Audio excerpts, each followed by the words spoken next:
Guys, what is up? Welcome back to your favorite place to be, where it should not come to you as a surprise that BSV is watching you.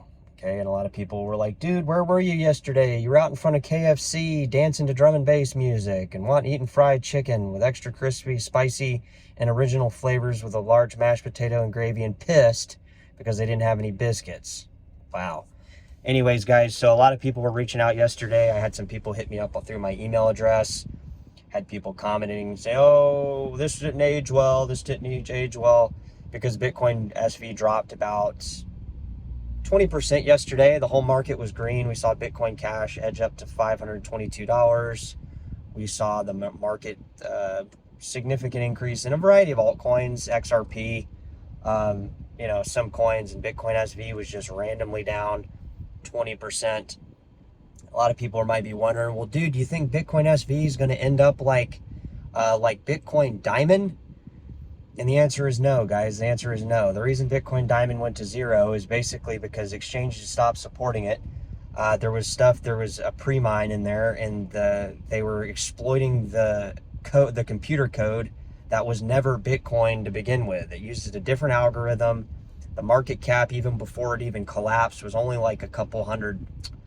It was like a couple $100 million. It wasn't even $1 billion. And Bitcoin SV, if you don't remember, was it was $1 billion like not too long ago. So, it kept crossing over from page 2, page 1 on CoinMarketCap, as you guys seen. It's now on page 2. It's in the 101 through 200, 199 or 200 spot. It's on page 2. It was the biggest dropper of yesterday. It went off page 1 onto page 2 and so on. It's setting at a little bit over 500 million right now. So it's under $1 billion market cap, which is pretty significant because it was a significant point when we crossed that $1 billion market cap.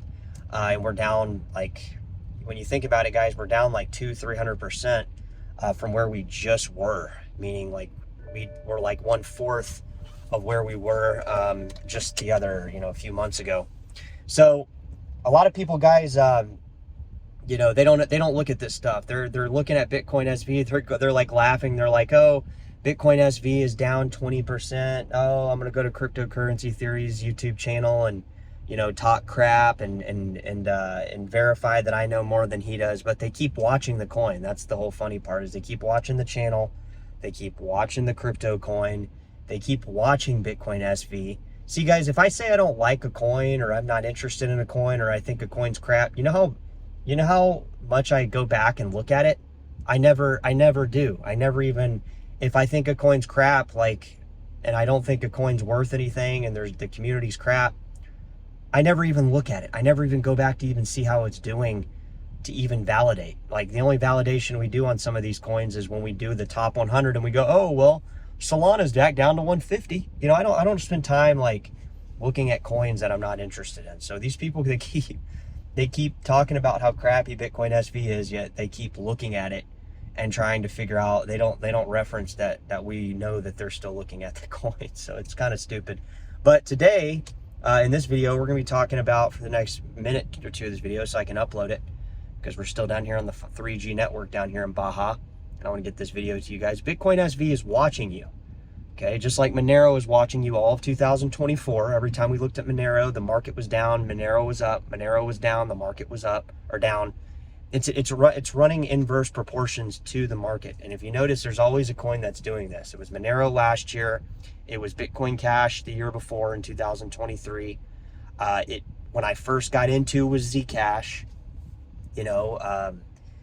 And it kind of was Dash too. Dash was kind of an outlier coin too. It was CRO.coin after the bull run in 2021 into November. After May to November, it was CRO coin. So there's always a top coin, and I say top coin because it's a coin that hangs out in the top 100s, or Bitcoin SV, slightly under the top 100s, but it doesn't fall into the oblivion like some of these coins. I don't know.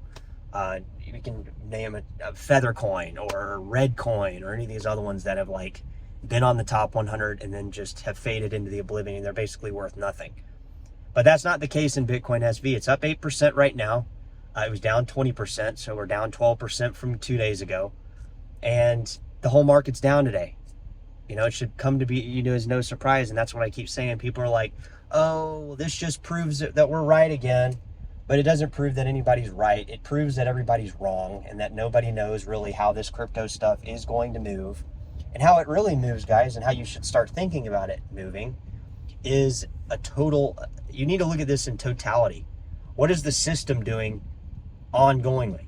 The system, it's like if you buy one coin, the coin you buy goes down and another coin shoots up. There's a billion different ways because I think there's a billion different coins now at this point. So every time you hit a buy button on one of your coins in a market limit order, that exchange pushes the price of a billion different other coins in a billion different directions. So everybody keeps thinking like, people are like, oh, well, you know, there's some coins that go up and I'm just going to buy those coins. Like every time you buy those coins and that coin goes down, there's hundreds, if not thousands, if not millions, if not billions of different coin movements that, I don't think there's a billion coins. I think that's off. I think there's a million coins, but it could go a billion different ways. So you get my point. Every buy and sell order that you guys do, considering the exchanges still own the majority of the crypto world, it's that simple. The coin goes a billion different ways based on you buying one lot of orders. Because you're not really, unless you're a whale and you're buying like 100,000, I would say like $100,000, even in altcoins or like $1 million purchases, you're just buying part of a lot. You're just buying like a small sliver of a lot of all these orders that are built by mathematicians on the exchanges. You're not really affecting the market. Okay, like if you're spending like thousands or 10,000s or even 100,000s on some of these coins, like if you're in the top 100,000 might have a small impact, but it's very small, and it's only gonna, and the impact it has goes a billion different ways and affects a billion different coins. You buy an exchange, if you buy an exchange coin, or if you buy a coin that's on like Binance, if you buy a coin that's on Gemini, those coins have trading pairs against other coins that trade inversely, not even inversely. They trade a billion different ways. That's what I'm trying to tell you. Each trade has a counter trade that bids 20 or 100 billion different, whatever. You get my point. I don't know the exact number. I can just tell you that it's not so simple where like, oh, you guys are, you know, all buying Bitcoin and that's the reason it's going up. Every time you buy Bitcoin, it moves all the rest of the coins. Anytime you buy Ethereum, that's why I keep telling you, I think that Bitcoin and Ethereum are the precursors to inversely proportion the market in a billion different ways. And that's why I'm trying to set myself up into coins that are going to explode. We've seen these in coins like Bitcoin Cash recently. Some of the Bitcoin Cash community recently has been talking about this bank run. And yeah, the bank run thing is definitely working because people are buying coins, taking it off the exchange, and it's causing the exchanges, it's causing their mathematics to not, their math formulas to have less influence on the coin. But also it's causing other coins to start moving certain ways too, right? Top 100 coins, Bitcoin Cash looks like a top 15 coin now. And we have to watch coins that are inversely moving. Right now, that's Bitcoin SV and Bitcoin Cash. Those are the two coins that are kind of not moving in sync with, like, you know, Hedera or Algorand or any of the top 100 coins that are just moving in sync with the crypto market. All right, guys, that's all I got. See you in the next one.